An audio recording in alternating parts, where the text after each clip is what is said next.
একজন তোমাকে হুমকি মারলে হাত পা ভাঙবি, আপনি সেই জন্য কান্তি স্যার চেয়ারম্যানের বিচার দাও, যাও চেয়ারম্যানের বিচার দাও। স্বামী খালি মুচকি মুচকি হাসে, এতক্ষণ কান্দিছে ওর হাসে। বউকে হাসো কেন? বলে তুই বৌদির সাথে ওয়াজ শুনিস না?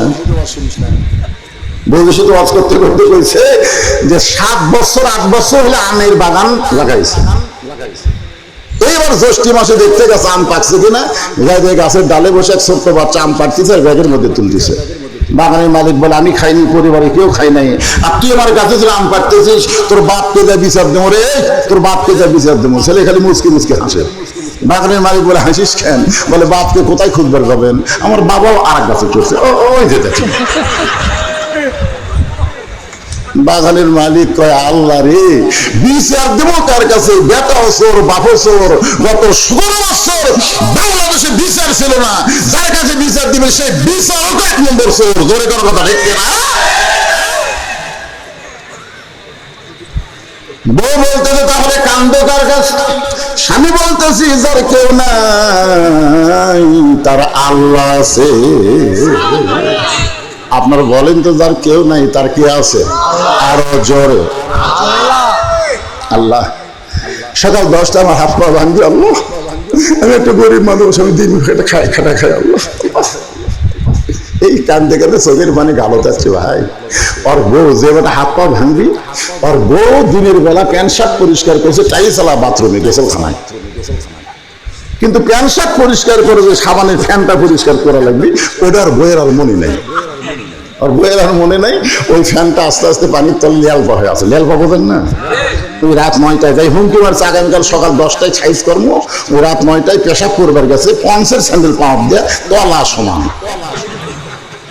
তলা সমান স্যান্ডেল খালি ওই লেলপার উপর যেই গেছে, মানে কোনো ব্রেক নাই, ব্রেক ছাড়া ও মারে, আর কোনো কথাই নেই। বউটাই কে রে? স্বামী পেশাব করে দেখি হলো, এসে দেখে কলার গাছের মধ্যে পড়ে আসে, চোখে মুখে পানি দিছে, কোনো মতো হুঁশ পায়, তখন মাজা নেই, আমার মাজা শেষ। বউটা শহীদ জিয়া মেডিকেল কলেজে অ্যাম্বুলেন্সে ফোন করছে, রাত 11টার সময় অ্যাম্বুলেন্স আসতেছে, 11টার সময়। যেই বেটারে কইছে সকাল 10টায় হাত পা ভাঙবো, ওই অ্যাম্বুলেন্সের শব্দ শুনে দরজা খুলতেছে। বউ বলে দরজা খুলে কেন? বলে আমাদের গ্রামে কি অসুস্থ হলো, হঠাৎ অ্যাম্বুলেন্সের শব্দ শোনা যায়, দেখি তো। বউ কয় তোমার কি মনে নাই? তোমার হুমকি দিয়েছে সকাল 10টায়। আরে পাগলি, সকাল 10টা অনেক বাকি রে, এখন কেবল রাত 11টা, দেখা যাবে না? ওই বার হয়ে দেখে যে বেটা হুমকি মারছে ওরই দরজার গাড়ি। আস্তে আস্তে 2 পা 3 পা করে দেখে তক্তার মতন শান করার বার করে অ্যাম্বুলেন্সের পিছন দিক দিয়ে ঢুকাচ্ছে। ওই তোরা সামনের জানলা যে বলছে কে ভাই, সকাল 10টা বাজতে অনেক বাকি, কেন্দিস কে, কেন্দিস কে? বলে ভাই দোয়া কর ভাই, আমার কোনো ক্ষমতা নেই, সব করার মালিক কে? ওহু আলা কুল্লি শাইইন কাদির। একটু মনোযোগ দিয়ে শুনবেন। ওমর ফারুক বললেন মা, আর একদিন পরে যদি ওমরকে দেখতে না পাও, তাহলে তুমি আসল জায়গায় বিচার দিবে। আসল জায়গায় বিচার দেওয়া লাগবে না, আমি হলাম হযরত ওমর। সঙ্গে সঙ্গে মেয়েটা পর্দার ভিতর থেকে বলতেছে আমিরুল মুমিনিন, তাহলে আপনি চোরের মতন একা একা ঘুরতেছেন, আপনার কি কোনো চান্স নেই? বাংলাদেশের মতন 96টা দেশের খলিফা একা একা ঘুরতেছেন, আপনার কি কোনো চান্স নাই? কি নাই? আপনার বলেন তো, নেতা গেলে চামচা থাকে না? এটা কি নেতা? না না, ওমর ফারুক কি নেতা? এ বাংলাদেশের মতন এমপি মন্ত্রী প্রধানমন্ত্রী না, জাহানের খলিফা। আপনার কি কোনো চামচা নেই? ওমর ফারুক বললেন না, চামচা পশা পালার পশা আমি কোথায় পাবো? চামচা পালবার গেলে যে পশা লাগে, সেই পশা কোথায় পাবো? টাকা লাগে না? লেখা আছে ভিডিও কাটে 10 কেজি, 10 কেজি লেখা আছে। আর চেয়ারম্যান চৌকিদার কাছে লাল একটা রঙের দাগ দেয়, বালতির এই পর্যন্ত চাউল দিব, এই দাগ পর্যন্ত চাউল দিব। ওই চাউলের ঠিক থেকে এই দাগ ধরে ঢেলে দেয়, দাগ ধরে ঢেলে দেয়। একজন কয় কে রে, 10 কেজি লেখা আছে, আর এই বালতি চাউল দেয়, দেখি তো মাপে 8 10 কেজি জায়গায় 8 আর একটু সাহস করে চেয়ারম্যানের কাছে করছে, চেয়ারম্যান সাহেব কার্ডে লেখা আছে 10 কেজি আর আপনার ছবি দিল 800। চেয়ারম্যান তখন জোহাত করে বলতেছে নাম দিচ্ছেন না, তখন নাম কাটেন না, নাম কাটেন। চেয়ারম্যান কাকে পাগলা, তোর যদি 10 কেজি চাউল আমি দেই তাহলে চামচা পাবো কি দেরে? চামচা পালবার গেলে গরিবের মাথায় কাঁঠাল ভাঙ্গা লাগবে। জোরে জোরে কথা ঠিক কিনা? ওমর ফারুক আল্লাহর কোরআন দিয়ে রাষ্ট্র চালায়, চামচা কেমনে হবে? শোনেন একটা ঘটনা। জুমার দিনে হযরত ওমর যখন খুতবা দিবেন, খুতবা যখন দেওয়া শুরু করবেন, এমন সময় মাঝখান থেকে একজন সাহাবী দাঁড়িয়ে বলতেছে, আমির আল মুমিনিন, আপনার খুতবা আমরা শুনবো না। ওমর ফারুক বললেন, আমার খুতবা শুনবা না, আমার অপরাধ কি? বলে, আপনার অপরাধ হলো আমাদেরকে খাটো পাঞ্জাবি দিয়ে আপনি লম্বা জুব্বা পরে খুতবা দিচ্ছেন। আমাদেরকে খাটো পাঞ্জাবি দিবেন আর আপনি লম্বা জুব্বা পরবেন। আপনি লম্বা জুব্বা কোথায় পাইলেন? যতক্ষণ না বলবেন ততক্ষণ আপনার খুতবা আমরা শুনবো না। উমরের চোখ দিয়ে দর দর করে পানি পড়তেছে আর মুখটা মুচকি মুচকে হাসতেছে। মুখটা হাসার কারণ হলো আল্লাহর কোরআন দিয়ে যখন রাষ্ট্র চলবে, উমর যদি ভুল করে একটা মুসল্লি পর্যন্ত তার ভুল ধরার সাহস পাবে। সুবহানাল্লাহ। আল্লাহর কোরআন দিয়ে রাষ্ট্র চলবে, এমপি তোমার ইচ্ছা মতো এমপিগিরি করতে পারবে না, আল্লাহর আইন অনুযায়ী করা লাগবে। জোরে কোন কথা ঠিক কিনা? কথা বলো। এমন সময় ওমর ফারুকের ছেলে আব্দুল্লাহ ইবনে ওমর বাবার পাশে দাঁড়ায় বলতেছে, হে নবীর সাহাবীরা, আমার বাবার জুব্বা লম্বা দিকে খুতবা শুনবা না? তোমরা তো খাটো পাঞ্জাবি হলেও নতুন কাপড় পরেছো, আমার পরনে দেখো নতুন কোনো কাপড় নাই। ওসমান গনি বললেন, আব্দুল্লাহ, আজকে জুমার দিনে সবাই নতুন কাপড় পরেছে, তুমি কেন পুরাতন কাপড় পরেছো? আব্দুল্লাহ বলে, আমি যদি নতুন কাপড় পরতাম তাহলে আমার বাবার জুব্বা লম্বা হতো না। যেদিন থেকে তোমরা আমার বাবাকে খেলাফতের দায়িত্ব দিয়েছো, সেদিন থেকে তোমরা নির্ভয়ে আরামে ঘুম পাড়তেছো, কিন্তু আমার বাবার চোখে ঘুম নেই। আমি আব্দুল্লাহ গভীর রাত্রি চেতন পায়ে দেখি মা আমার দরজায় দাঁড়িয়ে আছে। আমি বললাম, মা এত গভীর রাত্রে দরজায় দাঁড়িয়ে কি করেন? মা দেখি চোখের পানি মুছতেছে। আমি বললাম, মা কি দুঃখ আপনার? বলে, তোর বলা নিষেধ রে বাবা, তুই যখন দেখতে পাইছিস তাহলে শোন, যেদিন থেকে তোমার বাবা মদিনার খেলাফতের দায়িত্ব পাইছে সেদিন থেকে রাত্রেবেলা ঘুম পাড়ে না, সারা রাত চোরের মতন মানুষের দুঃখ কষ্ট নিজের চোখে দেখে বেড়ায়। সুরের মতন চুপি চুপি রাত্রেবেলায় মানুষের দুঃখ কষ্ট দেখতে গিয়ে দেখতে পাই তাবুর মধ্যে কি যেন পাক চলতেছে, আর দুইটা বাচ্চা খালি মা মা বলে কাঁদতেছে। ওমর ফারুক চমকে গেলেন, এই গভীর রাতে দুইটা বাচ্চা মা মা বলে কাঁদে, আর মা কি এমন পাক করে? শুনতে পাইলে দোকান ফেলাইয়া মা বলতেছে, বাবা একটু ধৈর্য ধরো, গোস্ত সিদ্ধ হলেই তোমাদেরকে খাবার দেব। ওমর ফারুক চিন্তায় পড়ে গেলেন, দুম্বার গোস্ত হলে 8 ঘন্টা লাগবে, আর উটের গোস্ত হলে বড় জোর 1 ঘন্টা লাগতে পারে, কিন্তু এই গভীর রাত হয়ে গেল, এখন পর্যন্ত গোস্ত সিদ্ধ হয় না। এটা কিসের গোস্ত একটু জানা দরকার। ওমর ফারুক তাবুর নিকটে গিয়ে বললেন, মা এই গভীর রাতে তুমি সিদ্ধ করো, এখন পর্যন্ত সিদ্ধ হয় না। তোমার দুইটা বাচ্চা ক্ষুধার জ্বালায় কান্দে, তোমার অন্তরে কি দয়াময় কিছুই নাই? মেয়েটা বলে, পথিক, আমার বাড়ি হলো ইয়ামিন দেশে, আমার বাড়ি হলো ইয়ামিন দেশে। আমি জানতে পারলাম মদিনার খলিফা ওমর অত্যন্ত ভালো মানুষ। আমার দুইটা এতিম বাচ্চাকে নিয়ে আমি ভালো মানুষ উমরের দরবারে যাওয়ার চাইছিলাম বিকাল বেলায়, কিন্তু এত মানুষের ভিড়, আমি উমরের দরবারে যাওয়ার পারলাম না। আমি নিয়ত করেছি আগামীকাল সকালবেলা আমার দুইটা এতিম বাচ্চাকে নিয়ে উমরের দরবারে যাব। এই নিয়ত করে রাতের বেলা মরুভূমিতে তাবু টাঙ্গাইয়া আমার দুইটা বাচ্চাকে কোলের মধ্যে নিয়ে আমি মা যখন ঘুমাবার চাই, কিন্তু বাচ্চা দুইটা না ঘুমায় খালি ক্ষুধার জ্বালায় কাঁদতেছে, বলে, মা খাবার দাও, খাবার দাও। এখন ফিলিস্তিনের বাচ্চারা দেখেন ঘাস খাচ্ছে, ফিলিস্তিনের বাচ্চারা খাওয়ার জন্য যেমন কান্দে, আল্লাহ এই জন্য বলতেছেন, আর আইতাল্লাযী ইউকাযযিবু বিদ্দীন ফাযালিকাল্লাযী ইয়াদুল ইয়াতীম ওয়া লা ইয়াহুদ্দু আলা তাআমিল মিসকিন। আল্লাহু আকবার।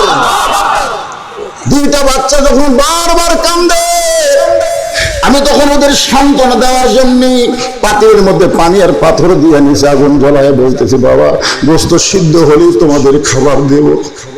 এই কথা শুনতে শুনতে আমার দুইটা বাচ্চা এক সময় ঘুমায় যাবে, কিন্তু পথিক রে, এদের পেটে এত খিদা লাগছে, ওদের চোখের ঘুম ধরতেছে না। আমার মনে হয় আজকে রাতে এত বড়, সকাল পর্যন্ত আমার দুইটা সন্তান আর বাঁচবে না। ওমরের দরবারে আমার যাওয়ার হবে না। সঙ্গে সঙ্গে ওমর ফারুক বললেন, মা তুমি একটু ধৈর্য ধরো, মা তুমি একটু ধৈর্য ধরো, তোমাকে পাথর সিদ্ধ করা লাগবে না, তুমি তোমার বাচ্চাকে যা একটু সান্ত্বনা দাও। এই বলে এক দৌড় মারলেন গভীর রাত্রে। বাংলাদেশের মতন ৯৬টা দেশের নেতা এক দৌড়ে বাইতুল মালের দরজায় আসলাম, দরজা খুলে দে। আসলাম হানফান করে বলে, আমিরুল মুমিনিন, চোখে পানি নিয়ে কি খবর? বলে, বড় একটা খাবার বস্তা আমার মাথায় উঠে দিন।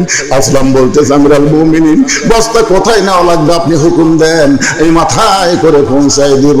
ওমর ফারুক বলে, আসলাম রে, একজনের পাপের বোঝা আর একজন কেউ মাথায় নেয় না, যে আমার মাথায় উঠে দে। খাবার বস্তা ওমর ফারুকের মাথায় তুলে দিয়ে ওমর ফারুককে আসলাম তাকায় দেখে খুব জোরে জোরে দৌড় মারতেছে। পিছন দিক থেকে ডাক দেয়, বলে, আমিরুল মুমিনিন, এত জোরে দৌড়াবেন না, মাথায় বস্তা নিয়ে দৌড়াতে গিয়ে আপনি পড়ে কষ্ট হবে। ওমর বলে, আসলাম রে, সময় মতো যদি যাবার না পারি রে, এই উমরকে আল্লাহ জাহান্নামের আগুনে পুড়ে ফেলবে। হুদাল্লিল মুত্তাকিন, মুত্তাকিদের জন্য জীবন ব্যবস্থা কেন দেখেন। এক দৌড়ে তাবুর দরবারে গিয়া, মা গো, তোমার দুইটা বাচ্চাকে জীবিত আছে। মেয়েটা বলতেছে এখনো জীবিত আছে, তাহলে রুটি আর হালুয়া তৈরি করো। মেয়েটা রুটি আর হালুয়া তৈরি করে ওমর ফারুকের হাতে যখন দেয়, ওমর ফারুক দুইটা তিন বাচ্চাকে উড়াতে করে নিয়ে রুটি ছেড়ে হালুয়া দিয়ে মুখে দেয়। দুইটা বাচ্চা ফেল ফেল করে ওমরের দিকে তাকায় দেখে চোখের পানি গাল বেয়ে বেয়ে পড়তেছে। দুইটা বাচ্চা চোখের পানি মুছে দিয়ে বলে, কে গো তুমি? তুমি আমাদেরকে আদর করে রুটি হালুয়া খাওয়াও, আবার তুমি এমন করে কেন কাঁদতেছো? আমরা এতিম গো, আমাদের কোনো বাবা নাই। আজকে তোমার মধ্যে আমরা বাবার চেহারা দেখতে পাই। সঙ্গে সঙ্গে ওমর বলে, আল্লাহ, এই অধমকে জাহান্নামের আগুন থেকে তুমি বাঁচায়া দাও। মেয়েটা তাঁবুর ভিতর থেকে বলতে, ঠিক ভালো মানুষের গল্প শুনেছি, কিন্তু মানুষ এমন ভালো হয় কোনোদিন কল্পনা করি নাই। আল্লাহর কাছে দোয়া করে, আল্লাহ মদিনার খলিফা ওমরকে না বানায়, যদি তোমার খলিফা বানাইতো, মদিনা যেন আল্লাহর জান্নাত হয়ে যেত। আব্দুল্লাহ বলতে, সাহাবীরা রে, তোমরা সবাই ঘুম পাও, কিন্তু আমার বাবার চোখে ঘুম নাই। বাবা গভীর রাতে আমার দরজা দিয়ে ডাকতেছে, আব্দুল্লাহ আব্দুল্লাহ বলে। আমি আব্দুল্লাহ দরজা খুলে দেখি বাবার হাতে একটা পাঞ্জাবি। আমি বললাম, বাবা বাইতুল মাল থেকে আমার একটা পাঞ্জাবি দিছে বাবা, আবার গভীর রাত্রে আপনি আর একটা দিয়ে রাখছেন।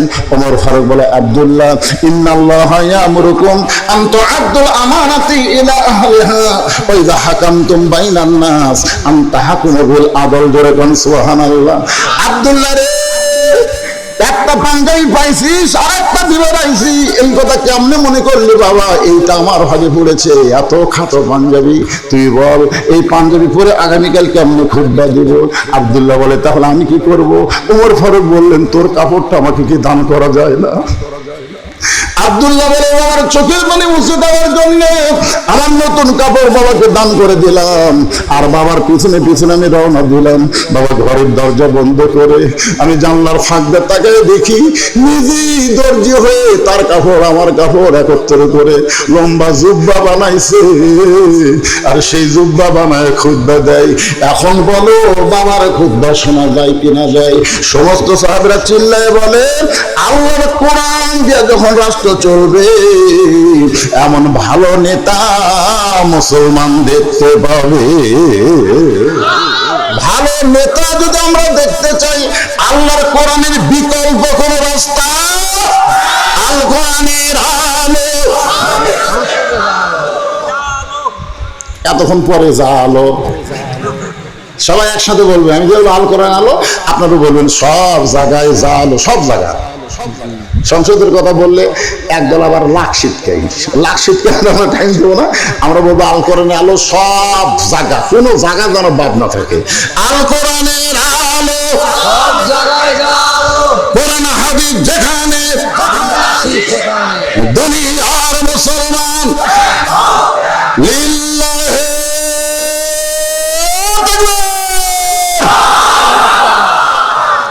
ওমর ফারুক বললেন না, এখন বলো কি দুঃখে তুমি আমাকে খুঁজতেছ? 6 দিন হলো, তোমার দুঃখটা কি? মেয়েটা বলতেছে আমিরুল মুমিনিন, আমার দুঃখটা হলো, একটু মনোযোগ দিয়ে শুনবেন। কি বিরক্ত হচ্ছেন? আমাকে তুলেই দিয়েছে দেরি করে, আমাকে ঘরত বয়ে বললো যে আপনাকে 10টায় তুলে দেবো। তো 10টায় তুলে দিবে, 12টা পর্যন্ত একটা নামাজ হবে, কিন্তু তুলে দিল 10:30টায়। এখন বেকায়দা কি করবেন কেন? আরে আমার বাড়াতে কোনো সমস্যা নেই, কিন্তু আপনাকে না। মেয়েটা বলতেছে যে আমার জীবনের সবচাইতে বড় দুঃখ হলো, খুব খেয়াল করে শুনবেন, 6 বছর বয়সে আমি ঈমান গ্রহণ করেছি। ঈমানের কলেমা পড়া আর ঈমান গ্রহণ করা এই দুটো কিন্তু এক না।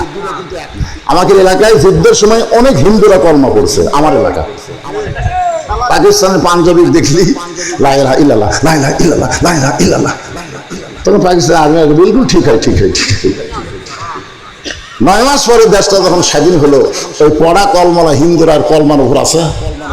তবে একজন হিন্দু আমার কাছে সত্যি স্বীকার করছে, আমাকে বলছে বাবা মুসলমানের কলমার দাম আছে রে। আমি বললাম হিন্দু হয়ে কেমন বুঝলেন? এই কলমা কয়েই তো গুলি থেকে নাচছি বাংলা, যে আর্মি দেখছি লা ইলাহা ইল্লাল্লাহ এমন ঝাঁকি মারছি, আর্মিরা সব চলে গেছে। আমি বললাম দাদা, শুধু কলমা জবানে জারি হওয়ার কারণে যদি আর্মির গুলির থেকে বাঁচতে পারেন, এই কলমা তাসদিক বিল জেলা খালি কলিজার মধ্যে জায়গা দিয়ে দেন, জাহান্নামের আগুন থেকে আল্লাহ আপনাকে বাঁচাই দিবে। বড়াও সারা সঙ্গে সঙ্গে আমাকে বললে যে বিকেল বেলা আমার বাড়িতে আয়। বিকেলবেলা বাড়িতে গেলাম, এখানে আমার কাছে তওবা তাকবীর পড়ে কলমা পড়া মুসলমান হলো। লোকটা শেষে হজ করলো, দুনিয়ার থেকে ইমানের সাথে বিদায় নিল। জোরে করে সুবহানাল্লাহ। এর নাম হলো তাসদিক বিল জানান। খালি মুখে বললে হবে না, কলমা ধরা লাগবে। একটা দৃষ্টান্ত দেই, বেশি দিন আগেকার কথা না, হাসিনার আমলের কথা বলবো। নাম হলো মীর কাসিম আলী। আল্লাহর বান্দার নাম হলো মীর কাসিম আলী। উকিল এসে বলতেছে, স্যার আজকে রাত 12টায় আপনার ফাঁসি হবে, আজকে রাত 12টায় আপনার ফাঁসি হবে। তো মীর কাসিম আলী মুচকি মুচকি হাসের বলে, এখন কয়টা বাজে? তো বলতেছে স্যার এখন বাজে রাত 9:30। তখন বলতেছে আলহামদুলিল্লাহ, তাহলে এখন 2.5 ঘন্টা সময় আছে।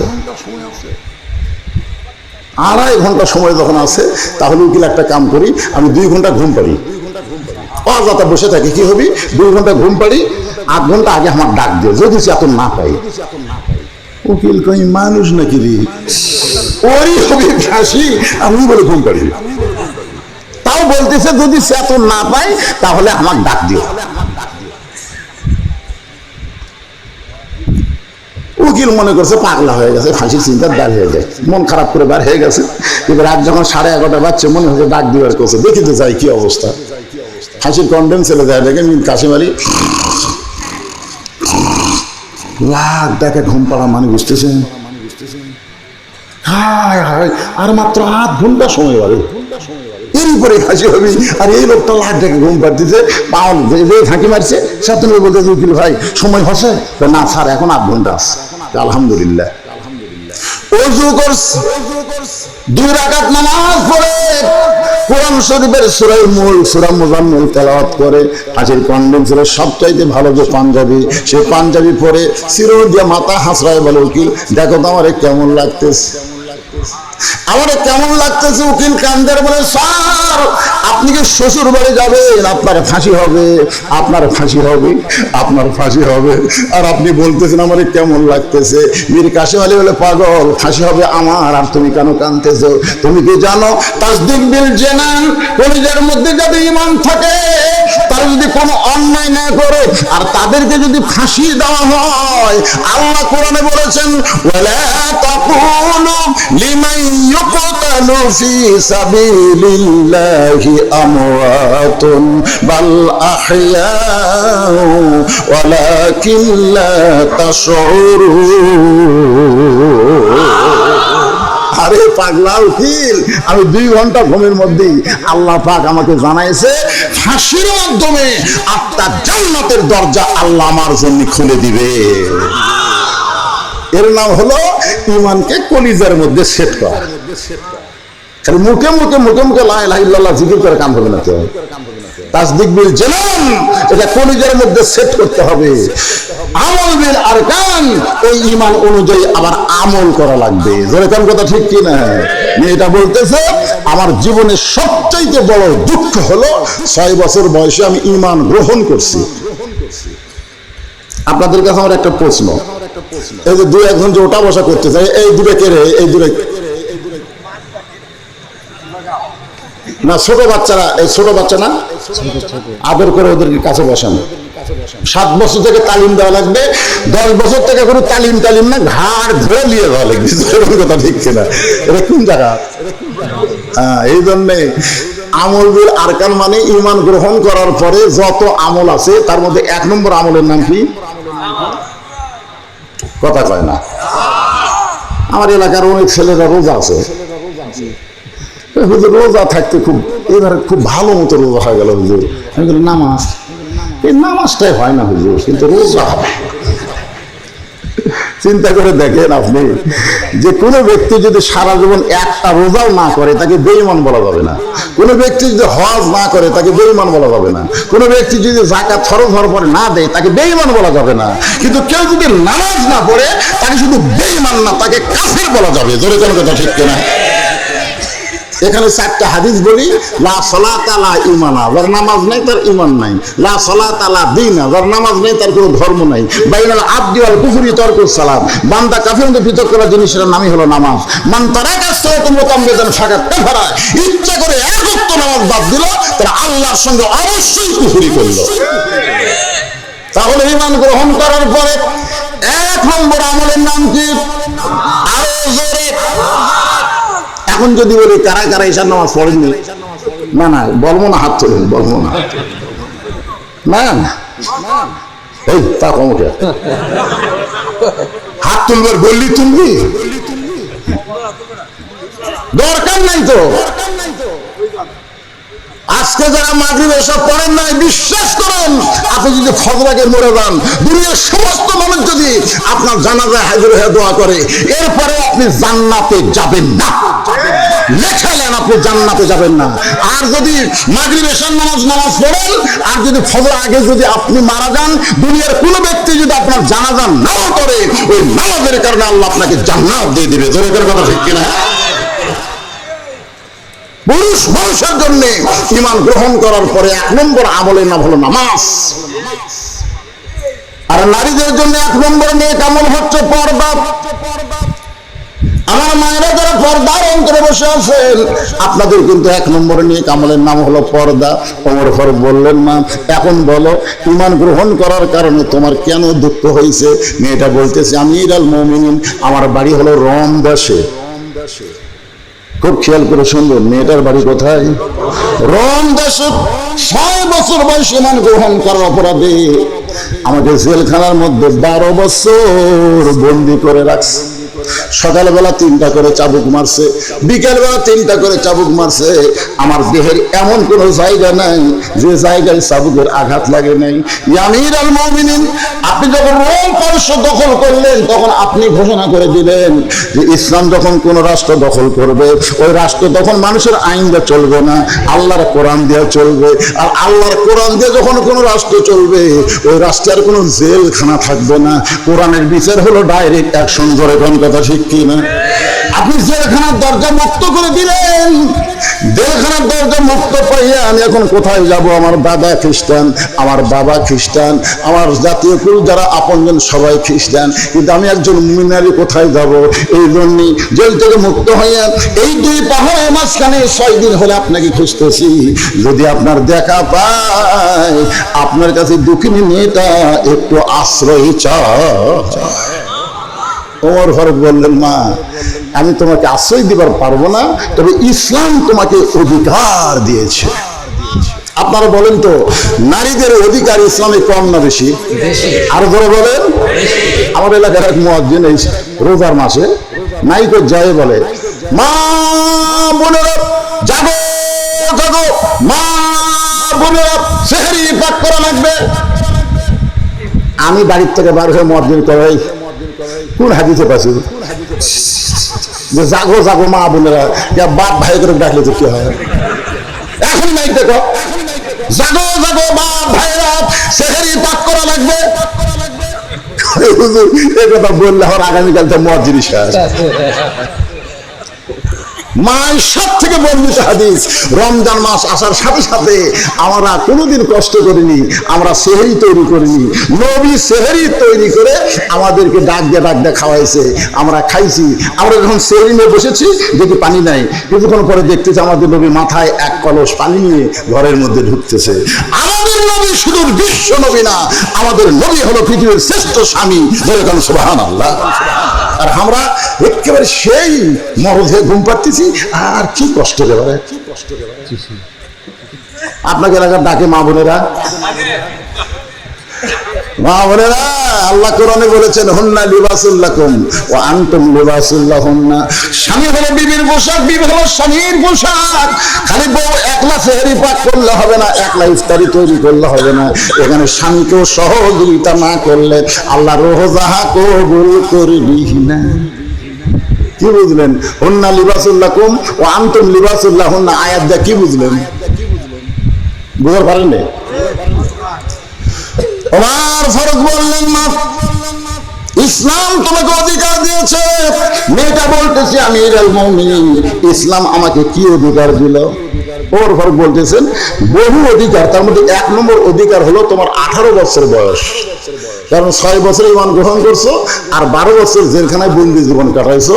18 বছরের একজন যৌবনা নারীর জন্য ইসলামের 1 নম্বর অধিকার হলো ভালো একটা ছেলের সাথে বিয়ে বসা।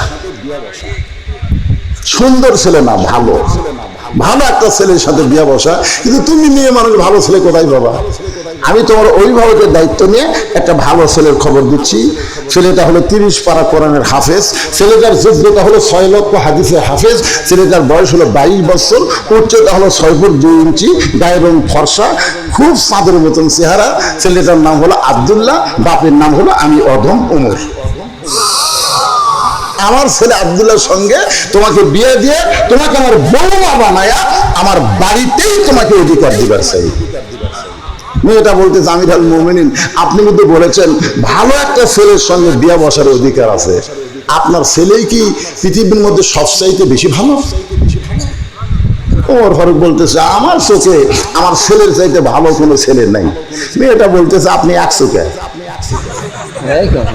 আপনি 100 কে, আমার কাছে একটা ছেলের খবর আছে, দেখেন তো ছেলেটা কেমন। ওমর ফারুক চুন করছে, কে রে? জেলখানার মধ্যে বড় হলো, এর কাছে ভালো ছেলের খবর কি? মেয়েটা বলতেছে আমিরুল মুমিনিন, ছেলেটার মায়ের নাম হলো ফাতেমা,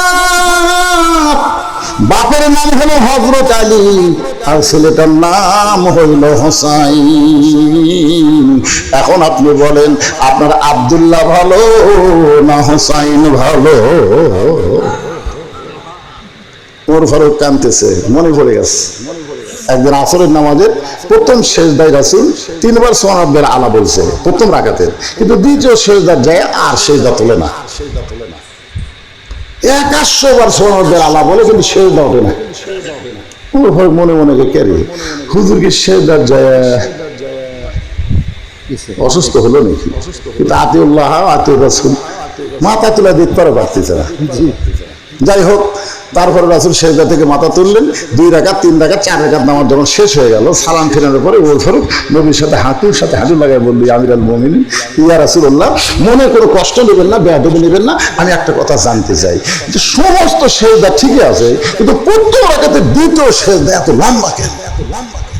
আল্লাহ রাসূল বললেন আমরা সবাই যখন সেজদা দিয়েছি তখন কোথা থেকে ওই হোসাইন কোন দিক দিয়ে আসে আমার কামড় চলে বসলো।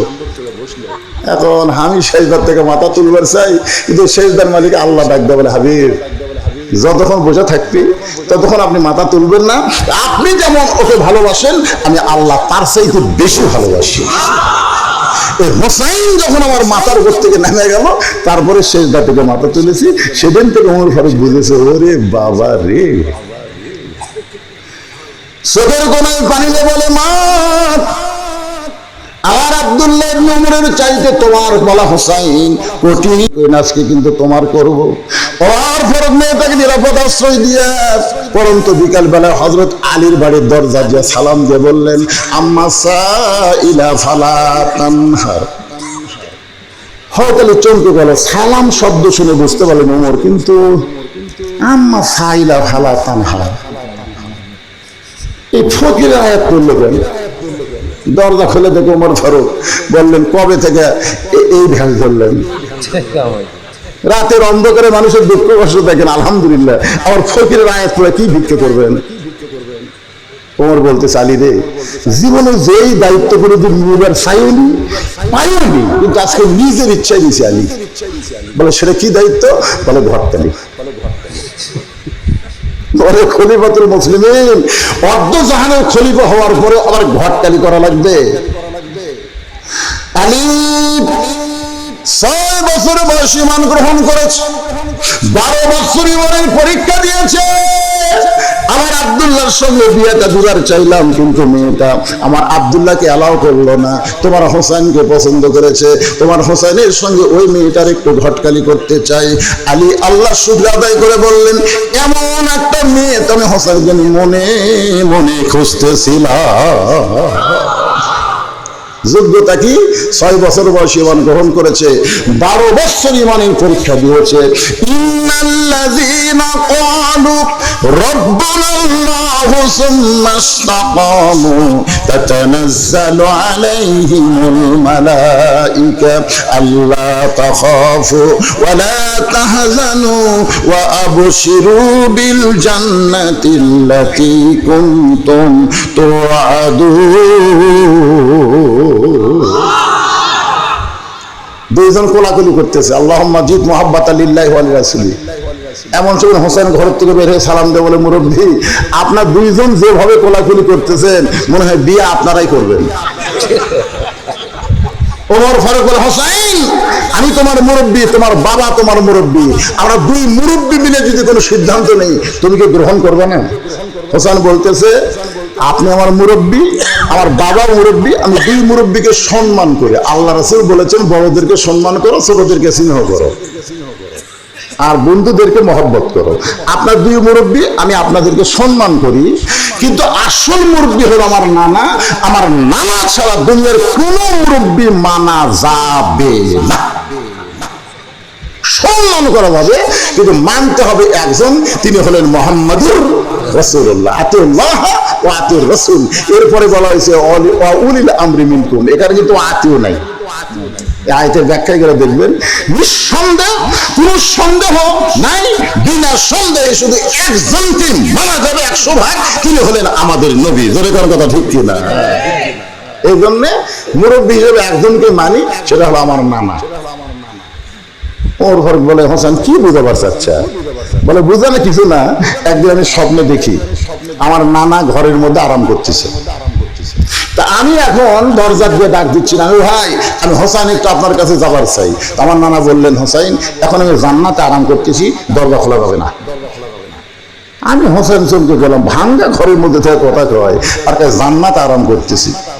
আমি তখন জানলার পাশে গেলাম, জানলার ফাঁক দিয়ে তাকায় দেখি আমার নানি উরাতকে বালিশ বানায় দিয়েছে, আর সেই উরুর উপরে নানা মাথা দিয়ে শুয়ে আছে, নানি চুলের মধ্যে হাত দিয়ে বিলকি কাটতেছে। আমি বললাম, নানু ভাই, নানির উরাতকে বালিশ বানায় শুয়ে থাকলে কি জান্নাতে থাকা যায়? আমার নানা বললেন, হোসাইন, তুই ছোট্ট মানুষ, তুই বুঝবি না, তোর নারীর মতন বউ যদি কেউ ঘরে পায়, ওই ঘরটা আল্লাহর জান্নাত হয়ে যায়। আমি সেদিন থেকে সিদ্ধান্ত নিয়েছি, বিয়ে যদি করতে হয়, আমার নানা যেমন বিয়ে করেছে আমি তেমন বিয়ে করব, আমি যারে তারে বিয়ে করব না। বাবা, আপনি জানেন না, আমার হাসান ভাই গোপনে গোপনে কান্দে, আপনি জানেন? বাবা, আলী বলতেছে, আমার বড় ভাই গোপনে গোপনে কান্দে, আপনি জানেন? যে ভাই গোপনে গোপনে কান্দে, হঠাৎ দেখি আমার দেখে হাসতেছে, একটু সরে যায় কাঁদতেছে। আমি দৌড়ে গিয়ে হাত ধরে বললাম, ভাই আপনার জীবনের দুঃখ কি? বলে, তোর ভাবি। তোর ভাবি? এখন বাপ বিয়ে দিয়েছে, আমি বিয়ে করছি। হাসান দাদের বইয়ের নাম হলো জায়েদা, কুটলি কুটলি। আর কথা ওর কাছে, ওর কথা ওর কাছে। আমি সেই দিনে সিদ্ধান্ত নিয়েছি যারে তারে বিয়ে করা যাবে না, বিয়ে করলে আমার নানার মতন বিয়ে করবে।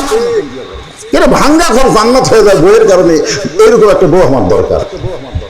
ওমর ফারুক বললেন, বাবা তুমি যেমন একটা বউ মনে মনে চাইতেছো, তেমন একটা মেয়ের ঘটকালি আমি তোমার সঙ্গে করতেছি। হোসেন বলে, আপনি মুখে করলে হবে না। ওমর ফারুক বললেন, তাহলে কি হলে হবে? বলে, আমি সেই মেয়েকে বিয়ে করব যে আমার 3টা প্রশ্নের উত্তর দিবার পারবে। ওমর ফারুক বলে, হোসেন কি 3টা প্রশ্ন করবে? হোসেন বলতেছে, যাকে বিয়ে করব তাকেই প্রশ্ন করব, তাকে ছাড়া অন্য কোনো কাউকে প্রশ্ন করব না। ওমর ফারুক বলে, আলী হোসেনকে 3টা প্রশ্ন করবে, সম্পর্কে তোমার খবর কি? আলী বলতেছে, জীবনে প্রথম শুনলাম। ওমর ফারুক বলে, তুমি জীবনের প্রথম শুনলাম, আমিও জানি না, তাহলে মেয়েটা কেমন উত্তর দিবে? আমার মনে হয় আল্লাহ ঘটকালি কবুল করে নাই। ওমর ফারুক কাঁদতে কাঁদতে মেয়েটার ঘরের দরজায় গিয়ে বললেন, মা আমার আব্দুল্লাহকে বিয়ে কর, মা আমার আব্দুল্লাহকে বিয়ে করলে বড় শান্তিময় জীবন হবে। মেয়েটা বলতে তো খালি একটা বার বলেন হোসেনের চাইতে ভালো, তাহলে একটা বার আপনি বলেন হোসেনের চাইতে ভালো। ওমর ফারুক বলে, যেটা বলা যাবে না কেমন বলবো, কিন্তু তুমি যে হোসেনকে বিয়ে করতে চাও, সে হোসেন তো তাকে বিয়ে করবে না। 3টা প্রশ্ন করবে, যে প্রশ্ন আমি জানি না, তার বাবাও জীবনে শোনে নাই, তাহলে তুমি কেমন উত্তর দিবা? তোমার সঙ্গে তো হোসেনের বিয়ে হতে পারে না। মেয়েটা বলতেছি, আমি ইলাল মুমিনিন, হোসেন কি 3টা প্রশ্ন করবে আমি জানি না, তবে আমার ঈমান বলতেছে আমি না পারলেও আমার আল্লাহ পারবে।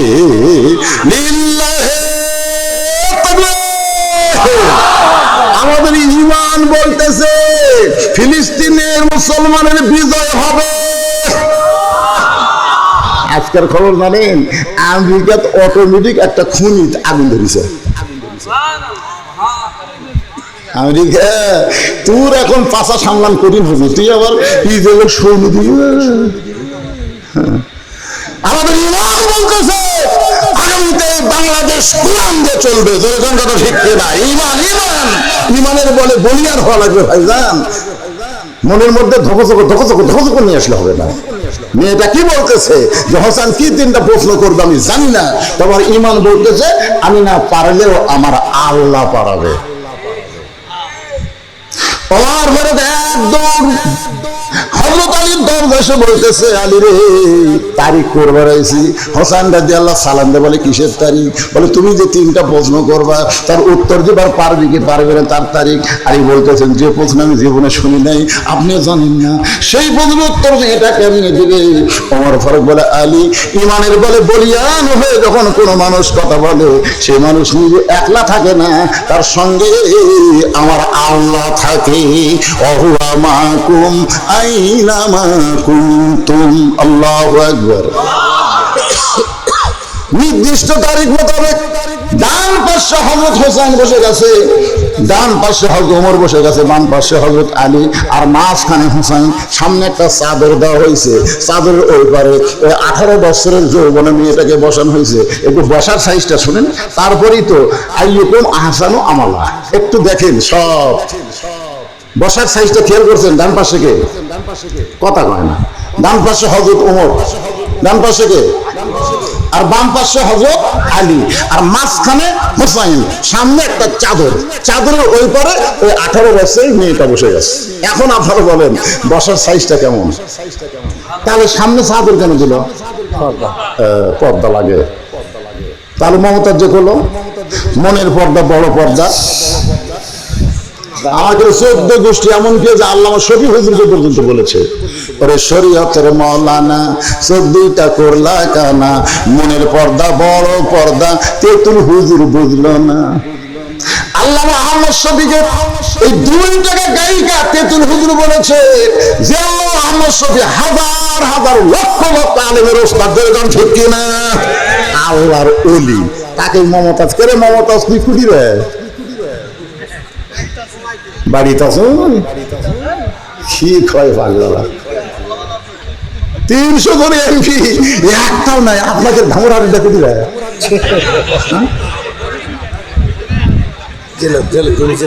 আচ্ছা যেটি থাক, দায়িত্ব নাই। আপনি কি মনে করেন এরা তো এমপি, আমাদের বগুড়া মেম্বার পর্যন্ত নাই।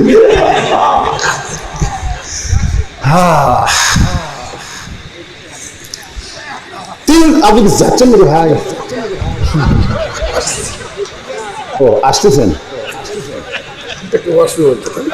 আচ্ছা আচ্ছা ঠিক আছে না ঠিক আছে, মানে আপনি যাওয়া চলবে না, বুঝছেন? আচ্ছা আচ্ছা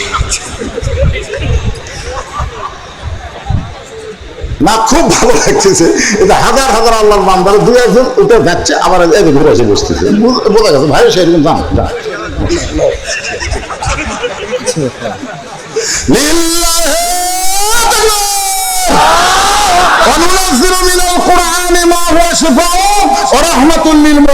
আল্লাহ বলেছেন মুমিনদের পরেও এই কোরআনের মহব্বতে পেশাব করা যাবে না, প্রস্রাব জাতীয় যত ব্যায়াম আল্লাহ ভালো করে দিবে। জোরে কোন কথা ঠিক কিনা? আল্লাহ পারে কি পারে না? জোরে কোন পারে কি পারে না? সব পারে আল্লাহ। وقرنا في بيوتكن ولا تبرجن تبرج الجاهلية الأولى। আল্লাহ কোরআন শরীফের পর্দার কথা বলছে কি বলে নাই? সামনে চাদর দেওয়া হয়েছে, ডান পাশে হযরত ওমর, বাম পাশে হযরত আলী, মাঝখানে হোসাইন। এবার হযরত ওমর বলতে, হোসাইন প্রশ্ন শুরু করে দাও। এবার প্রশ্ন শুরু করো হোসাইন। তখন দাঁড়িয়ে বললেন, রে মেয়ে তুমি একা একা বসে আছো, তাই বলে তুমি একলা না, আমি হোসাইন বড় একা হয়ে গেছি। ওর ফর চুপ করছে, কে রে কি কয়? এই মেয়ে তুমি একা একা বসে আছো, তাই বলে তুমি একা না, আমি হোসাইন বড় একা হয়ে গেছি। ওর ফারুক বলে, হোসাইন তুমি কি মাথা খারাপ নাকি? তোমার ডান পাশে আমি বসে আছি, বাম পাশে তোমার বাপ বসে আছে, তুমি কেমনে একা হলে? হোসাইন বলে, মেয়ে আমার দুই বছর দুইজন দেহ নিয়ে বসে আছে, কিন্তু মনে মনে তোমার পক্ষ নিয়েছে। আপনারা বলেন তো, প্রত্যেকটা থানার ওসি কার পক্ষে? প্রত্যেকটা জেলার ডিসি কার পক্ষে? নির্বাচন কমিশনার কার পক্ষে? বসে আছে নিরপেক্ষ, কিন্তু মনে মনে একটা দলের পক্ষ নিয়েছিল। কথা ঠিক কিনা? দিনের ভোর রাতে কেমনে হলো? দিনের ভোর রাতে কেমনে হয়? দামি নির্বাচন কেমনে হয়? বাংলার মুসলমান সব কিছু দেখেছে। আপনারা বলেন তো, ওমর ফারুক মনে মনে কার পক্ষে? কথা কয় না। হযরত আলী মনে মনে কার পক্ষে? আগেই দুইজন কোলাকুলি করছে, কিন্তু এখন বসে আছে বেকায়দা। হোসেন বলতে, রে মেয়ে তুই মনে কষ্ট নিও না, আমার দুই পাশে দুইজন মহামানব বসে আছে, তারা মনে মনে তোমার পক্ষ নিয়েছে। এই দুইজন যদি খালি দোয়া করে, দোয়া, তাহলে আমার তিনটা প্রশ্নের উত্তর তোমার দেওয়া কোনো কঠিনই না। মেয়েটাকে একটু সাহস দিয়ে দিল, সুবহানাল্লাহ লাগে। আগামীকাল থেকে এসএসসি পরীক্ষা হবে। এক ছেলে আমার কাছে বলতে, হুজুর দোয়া করেন, ওয়াজ বাদ দা পড়ে যা। না আপনি ওয়াজ করে যাচ্ছেন, আমি ওয়াজ শোনা বাদ দেবো। আর পাগলা কাল পরীক্ষা, তো ওয়াজ শোনা বাদ দেবে না মানে? চিন্তা করছেন? এখন তিনটা প্রশ্নের উত্তর মেয়েটা দিবার পারবে কে পারবে না? কি তিনটা প্রশ্ন হোসেন করবে, আমরা সবাই আর 8 ঘন্টা সময় যদি লাগে আমরা সবাই শুনবো। রাজি আছেন সবাই? আমি শোনাবো কোরআন আমার সামনে, আমি না শুনে আপনাকে যাবো না ভাইজান। কিন্তু এখানে একটা বেকায়দা করে রাখছে এই হাবিজ সাহেব। আমি যত মাহফিল আপনাকে ধামরহাট করছি, আপনাকে রেফতলা করছি, নদীপুর করছি, সেখানে দ্বিতীয় বক্তা রাখে তারা কালেকশনের জন্য, যে মাদ্রাসার তারা উন্নয়ন করবে, কালেকশন করবে, আর প্রধান বক্তাকে লাস্টে দেয় ব্যাগ বা রুমাল ছেড়ে দেবে। কোনো আদায় টাদায় প্রধান বক্তা নাই। যত মাহফিল করছি, আর আজকে এখান থেকে আমি আইসি মাগরিবের পরে এসার আগে এসে দেখতেছি একটা টাকাও এই মাদ্রাসার জন্য কোনো বক্তা আদায় করেনি, এবং সব চাপ দিতে আমার উপর। তাহলে আমাকে ওয়াজও করা লাগবে, আদায় করা লাগবে, সব কাম যদি একজনের উপর দেয়।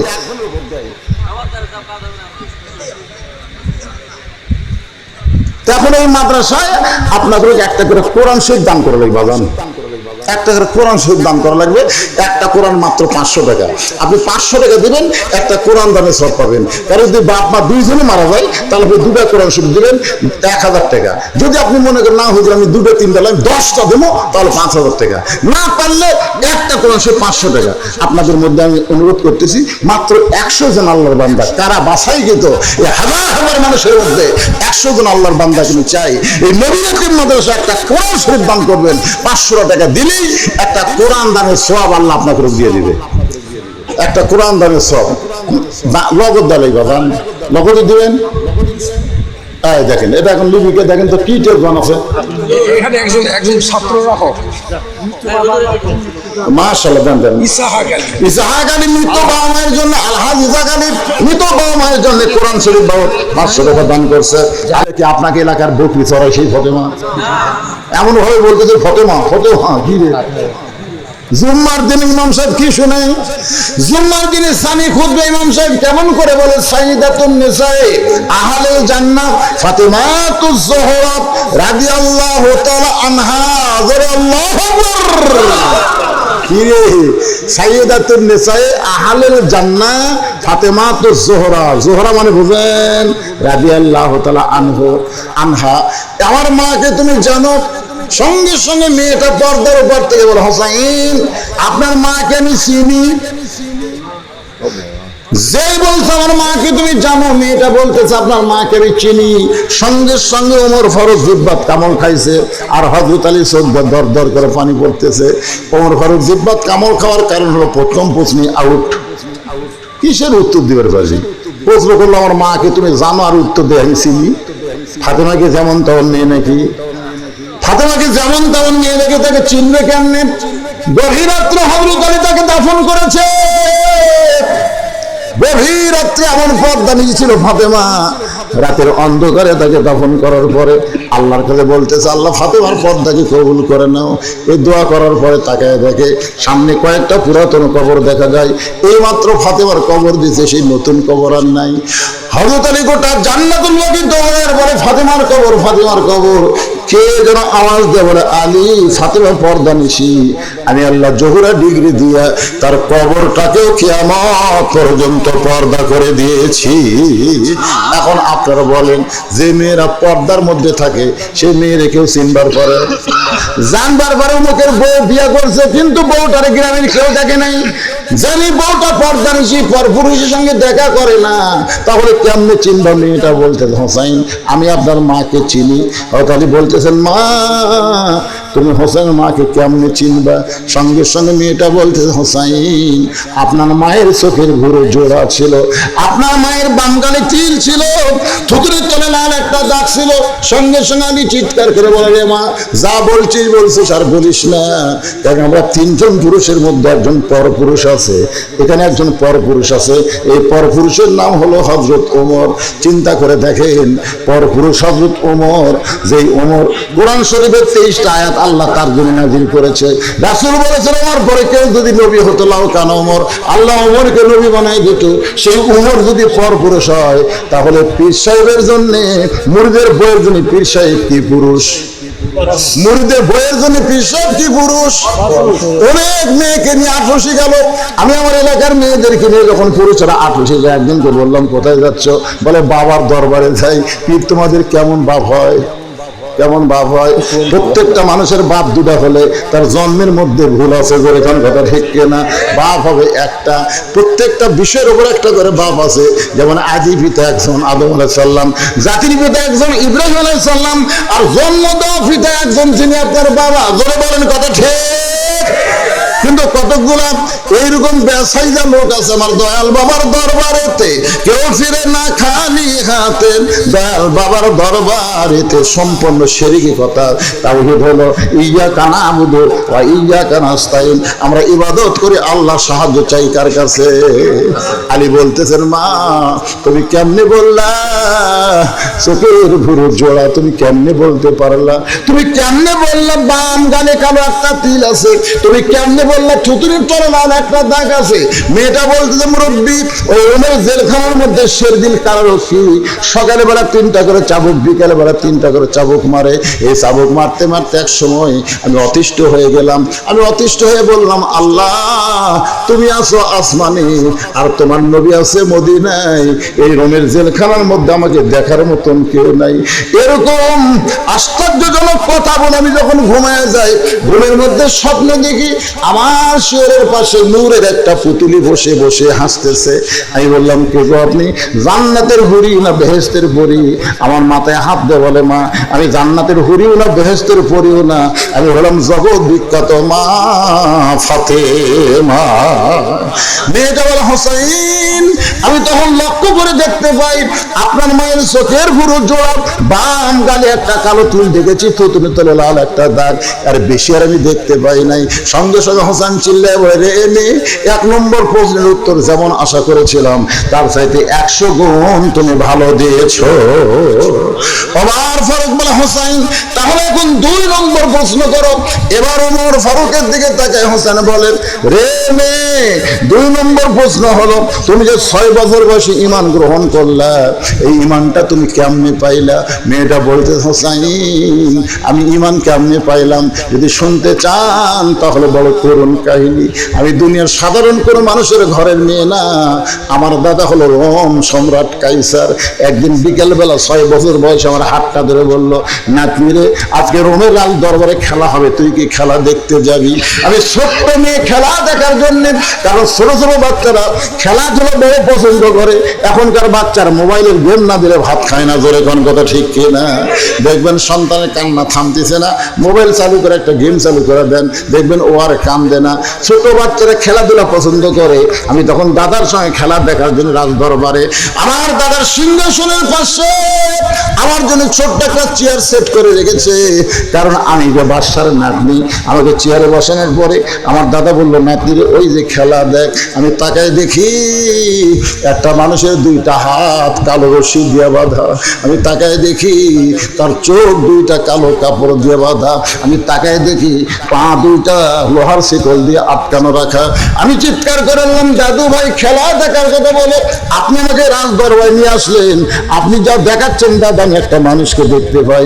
আমার দাদা ওর টাহিদা বলে, পাগলি রে, তুই জানিস না ছোট্ট মানুষ, ওটা মানুষ না রে, ওইটা মানুষ না। আমি বললাম, দাদা ওটা যদি মানুষ না হয় তাহলে ওইটা কি?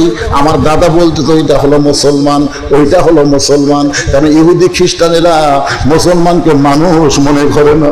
মুসলমানকে যদি মানুষ মনে করতো তাহলে ফিলিস্তিনের ছোট ছোট বাচ্চাদেরকে এইভাবে এরা হত্যা করতে পারতো না, জোরে কোন কথা ঠিক কিনা? সেদিন ভিডিওতে দেখলাম একটা ছোট্ট কম্পম মনে হয় 7-8 মাস বয়সের একটা ছোট্ট বাচ্চা, একটা ইহুদি সৈন্য ওই বাচ্চাটাকে নিয়ে মাটির উপরে আছাড় মারতেছে। বাচ্চা কেটে মাথা ফেটে রক্ত বের হয়ে মগজ বের হয়ে যাচ্ছে।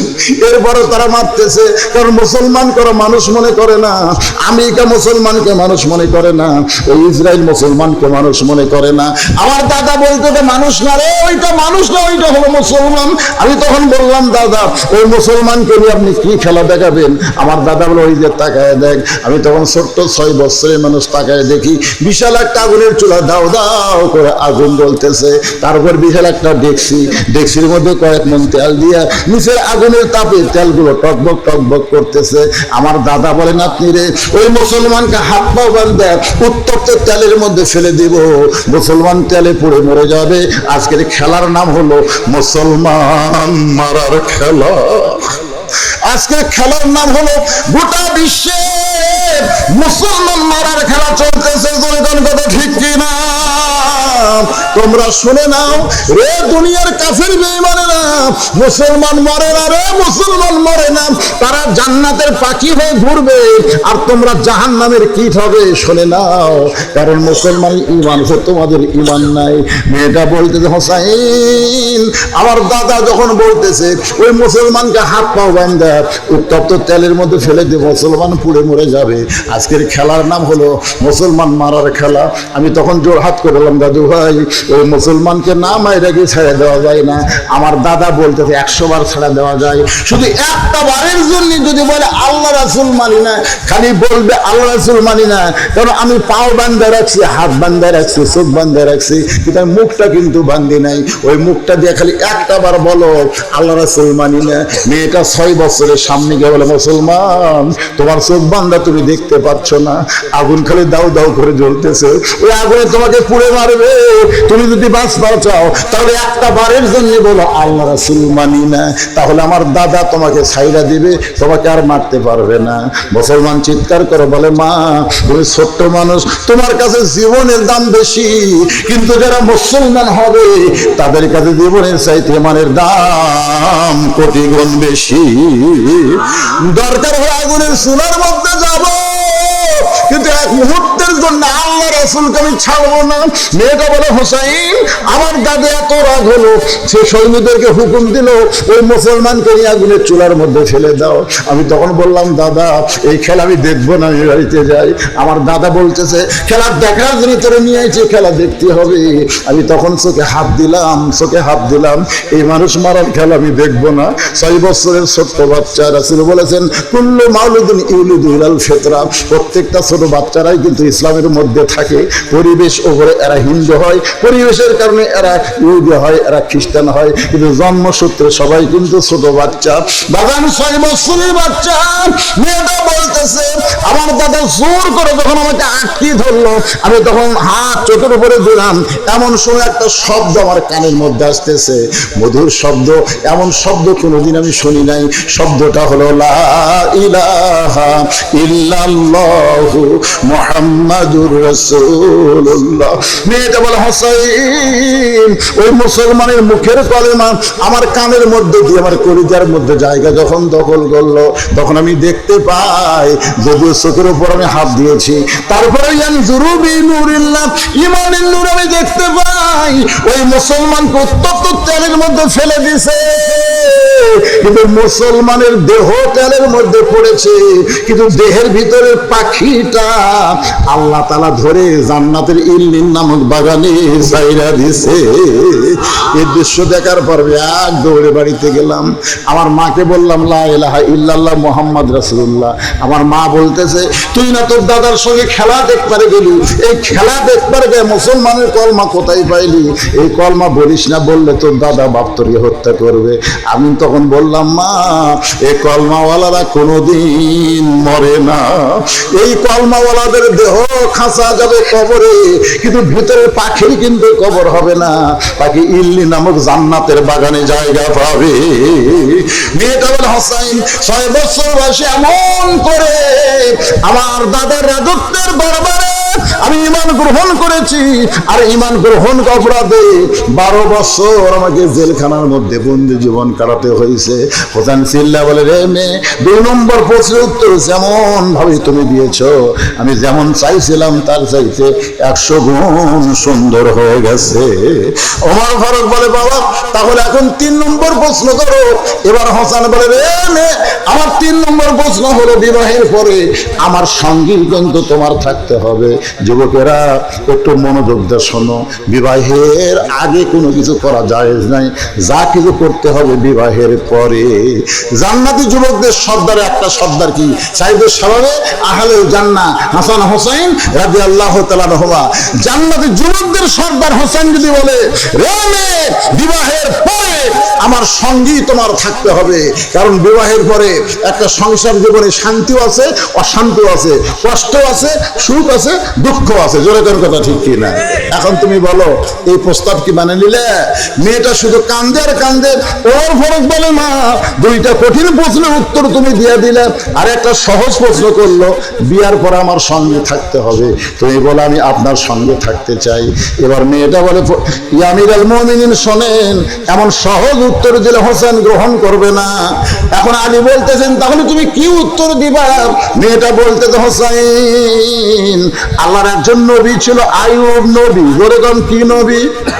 এক সময় তার বাদশাহী ছিল, রাজত্ব ছিল, এক সময় কোটি কোটি টাকা পয়সা সব ছিল, বাড়ি গাড়ি সব ছিল। আইয়ুব নবী এক সময় অনেকগুলো বিবি ছিল, কিন্তু আল্লাহ তাআলা আইয়ুব নবীকে যখন অসুস্থ করলেন, অসুস্থ যখন হয়ে গেল, অসুস্থতা এমন পর্যায়ে গেল, তার দেহের মধ্যে ঘা শুরু হলো। এক সময় ঘায়ের পচন হলো, মানুষ পচা দুর্গন্ধ কেমন হয়, তার রাজত্ব চলে গেল, সব কিছু চলে গেল, চাকর নাকর বাকর যারা ছিল সবাই আইয়ুব নবীকে ছেড়ে চলে গেল, যতগুলো বউ ছিল সবাই চলে গেল, আত্মীয় স্বজন গুলো আর বাড়িতে রাখলো না, দেহের পচা দুর্গন্ধ সহ্য করতে পারে না, জঙ্গলের মধ্যে আইয়ুব নবীকে রেখে চলে আসলো। আইয়ুব নবী যখন জঙ্গলের ভিতর, এমন সময় একটা বিবি আইয়ুব নবীর সঙ্গ ত্যাগ করে নাই। মেয়েটা হল হোসেন, ওই বিবির নাম হলো রহিমা। রহিমার মতো আমি আপনার সঙ্গে থাকতে চাই। হোসেন বলতেছে, এই মেয়েকে বিবাহ করতে আমার আর কোনো আপত্তি নাই। আজকে আলোচনার ভিতর দিয়ে আমি যেটা আপনাদেরকে বুঝাবার চাইলাম, লিয়াবলুয়াকুম আইয়ুকুম আহসানু আমালা, সবচেয়ে সুন্দর আমল আমাদের জন্য আল্লাহর কোরআনের পথে আসা, কোরআন হিসেবে চলা। কোরআন যখন বাংলাদেশ চালু হবে, তখন দেখবেন ভালো নেতা ওমরের মতন নেতার কাছে যাওয়া লাগবে না, নেতা আপনার কাছে আসবে। আজকে পর্দার কথা বলতে গিয়া মা ফাতেমার জীবনে থেকে ওয়াজ করলাম, আজকে যুবকদেরকে সুন্দর আমল করার জন্য হোসেন রাদিয়াল্লাহু জীবনে থেকে আলোকপাত করলাম। আল্লাহ আমাদের বাস্তব জীবনে আমল করার তৌফিক দেখ, আর ফজর নামাজটা জামাতের সঙ্গে আদায় করার তৌফিক আল্লাহ দান করুন। সকলে বলে আল্লাহুম্মা আমিন।